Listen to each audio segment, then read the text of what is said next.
Hi there. So I'm just going to give you a bit of an insight into probably the hardest part of the Northern Ireland course, which is the Sunningdale Agreement and Ulster Workers' Strike. There's lots of different material in this here. It's quite complicated history, but once you go through it and get it in your head, it's actually reasonably okay to understand. So I'm going to run through this topic, okay? So to start off with, this looks at how they tried to look at a more permanent political solution to the Northern Ireland problems. Obviously, in 1973, things had been going from worse to worse to worse because of ongoing violence, and things had got a lot more terrible since 1969 and the troops coming into Northern Ireland. It seemed to be very promising, the Sunningdale Agreement, the likes of a power sharing agreement between nationalists and unionists. However, this was soon opposed by a very determined group of unionists and loyalists who created the strike, which eventually brought this promising power sharing agreement to an end. Okay, and we're going to look at how that actually happened. Okay, so let's look a bit of the background first of all. To understand Sunningdale, you need to understand where it starts from, and looking at it, you can actually see that it starts with the likes of the problems of internment, leading to Bloody Sunday, leading to direct rule, and a huge degree of violence. 1972, nearly 500 people would die in Northern Ireland. It'd be a terrible, terrible year, and the British government know that they need to actually have some form of solution to make this a more permanent way forward and to get power sharing within Northern Ireland itself. Okay, so what they do is try to forge a way ahead, and William Whitelaw, the Secretary of State, the British Secretary of State, he actually in March 1973 sets forward a group of proposals which he hopes will find a more permanent political solution. Okay, they wanted it to include a number of key strands. Okay, if you look at the Good Friday Agreement today, these follow some of the same strands actually. The first one is to get some form of accepted power sharing within Northern Ireland, so Unionist, Nationalist, Catholic, Protestant, all working together in an assembly that's agreed by all. So they wanted this to be elected by PR, proportional representation, which is a much fairer system of government. They obviously want nationalists to feel very much more included in this here than they were in the previous assembly, the previous parliament, which was unionist dominated. Okay, they want for this to work to have a new power sharing executive. An executive would be a government, okay, and they want to share power between unionists and nationalists within this government. And they definitely want an Irish dimension to this here, some form of Irish input from the Republic of Ireland. Okay, they know this will attract nationalists to this new set of proposals as well too. Okay, so what are the reactions to these set of proposals? Well, Northern Ireland people were very, very anxious to see what these proposals were, and they reacted. They bought a lot of the copies of the proposals from the shops in large numbers to see what they included. So nationalists mostly supported the proposals as a way forward. They realised they had to have some form of way forward, and this looked to be it. Unionists, well, they were split down the middle. Okay, moderate unionists actually thought this could be a way forward. Brian Faulkner wanted some form of direct rule back, an end of direct rule, and some form of way of an assembly, a power sharing assembly, to actually give unionists a bit more control rather than being absorbed into the United Kingdom Parliament. So they thought this was a way forward. Hardline unionists, however, they were represented by Ian Paisley and his DUP, Ulster Vanguard, hardline OUP members who did not agree with Faulkner. This is the way forward. So they forged a new group collectively called the United Ulster Unionist Council, the UUC, so triple UC, okay? And this group rejected completely the proposals they regarded as a betrayal, undemocratic, a reward to violence, an unwanted step towards a united Ireland, okay? And they especially were very wary of this new Irish council element within this. So they were completely opposed to all these ideas to begin with, okay? Alright, so the first test then was to be a set of elections for this new assembly, and they were held in June 1973. and this is the results of them. So Faulkner's OUP won 29% of the vote, so that's 24 seats. The SDLP, they're also pro-agreement, they won 22% of the vote, that's 18 seats, and the Alliance Party won 9% of the vote, that's 8 seats. Okay, so 29, 22, 9 seats, or 9% as well too. You can see that a vast majority of people, these are all pro-agreement parties. However, you have 32% of the vote goes towards the UUC, okay, and although that's nothing compared to this combined vote, you can see it's marginally better than Faulkner's moderate OUP of 29%, and that's a symbolic victory. Okay, so the pro-agreement parties obviously won well over 60% of the vote, but the anti-agreement unionists polled marginally better than the pro-agreement unionists, and this is going to be a problem for the future. Okay, so it's a symbolic victory for the UUC to begin with. Okay, so that being said, they're prepared to work forward to some form of agreement. So they agree to this new assembly. They agree to power sharing. It's just this Irish dimension that needs built up and dealt with as well. So new power sharing executive, the government to share between unionists and nationalists, is announced in November 1973. To make it power sharing, you have a bit like what we have at the minute. You have unionists, Brian Faulkner, and you have Jerry Fitt, who's the leader of the SDLP. So nationalists and unionists sharing power at the top.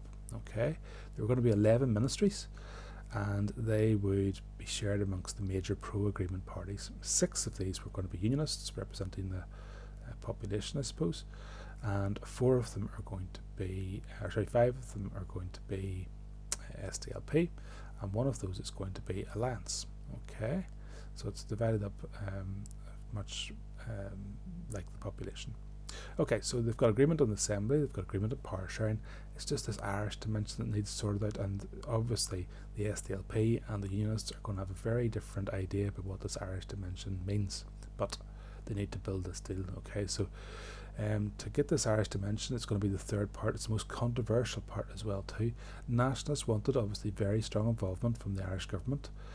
Unionists, on the other hand, felt that the Council of Ireland was only meant to be a symbolic body, very little actual power. Okay, this is how they're going to sell it to their supporters. Obviously, nationalists, that Dublin has some form of say for the first time. Unionists said this is only symbolic, there's nothing really to do with the Republic of Ireland.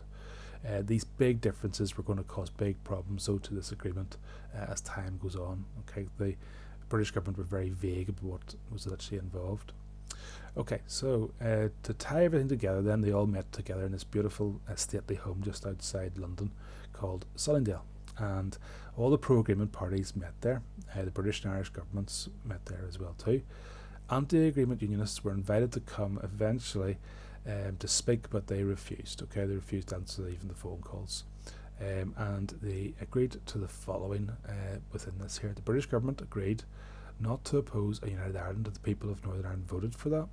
The Irish government, in return, they voted for consent that Northern Ireland would remain British unless the majority of the people within Northern Ireland actually voted for unity of Ireland. Okay, and this is still part of the key ideas today. Okay, so consent. Okay, so the British government are saying they're not going to oppose United Ireland. Irish government are going to consent. You can see both sides of that. That's appealing to nationalists. This is appealing to unionists. And a 14-member council was set up to help with cooperation.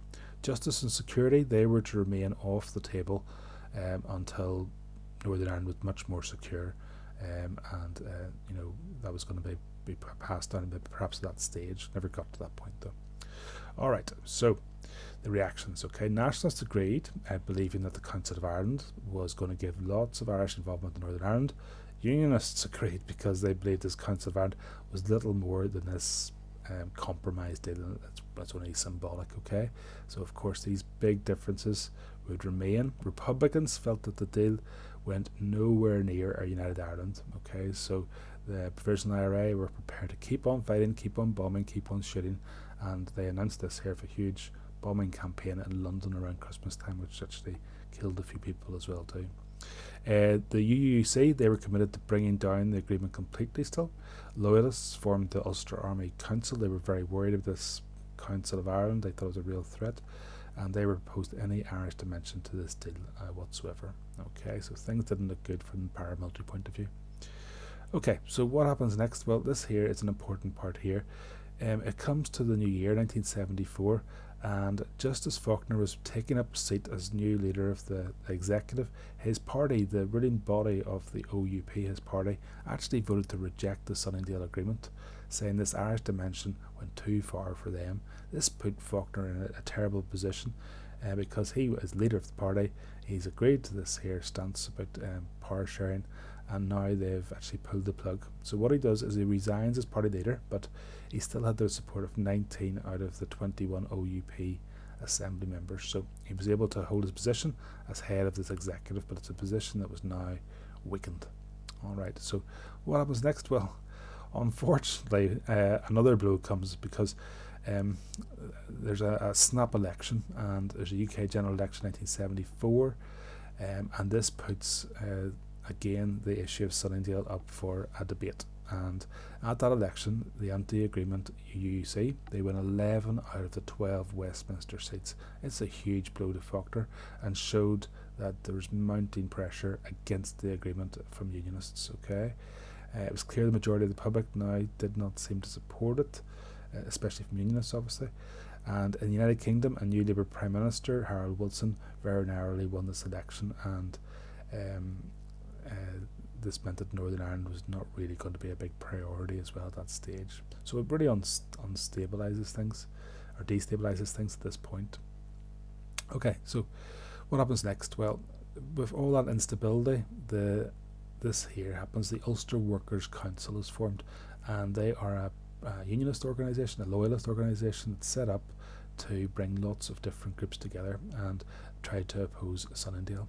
So anti-agreement unionists knew that the Sunningdale Agreement was severely weakened, and this made them more determined to give it a go to bring it down. So a coordinated group of loyalists came together with trade union links to form the Ulster Workers' Council.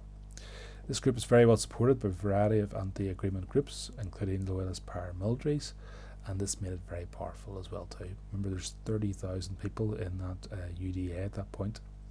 So they decided to have a big strike in May 1974 against the agreement. At first, don't forget, this was seemed to be very ineffective. Not many people did actually go on strike, but then the UDA gets involved, and they begin to use intimidation, roadblocks, threats to ensure public compliance. Soon, fuel was running low, industry was shut down, the electricity supply was intermittent, and it really was having a big effect on Northern Ireland. Car bombs then intensified the pressure down south in Dublin and Monaghan, which had previously been really untouched by the Troubles. Huge car bombs went off, killed 30 people, and really did bring a lot of devastation to the Republic. It's blamed on loyalists, further increasing tensions as well too. So what's the British government response? So this is Harold Wilson, the British Prime Minister, and he could not really understand the depth of feeling against Sunningdale, and he made things a lot worse by his actions at the time. He threatens to get the army to intervene, to open up fuel supplies, to bring in, look after electricity, things like that. There were 20,000 in Northern Ireland at the time, and he thought that could break the strike. However, military leaders were completely against this. They said, look, this is not a political issue. It was a political issue. It's not a military issue, and therefore it needs to be sorted out by you guys, the politicians, not by us. Wilson goes on TV very angry, and he calls the strikers spongers. He accuses them of taking money off the British government on one hand, and trying to undermine the state on the other hand, suggesting they're not loyal citizens, just taking money. Deeply angered many strikers, and made more of them more determined than ever to continue with what they were doing. Many wore sponges in their jackets as a sign of pride, and they're going to intensify the pressure.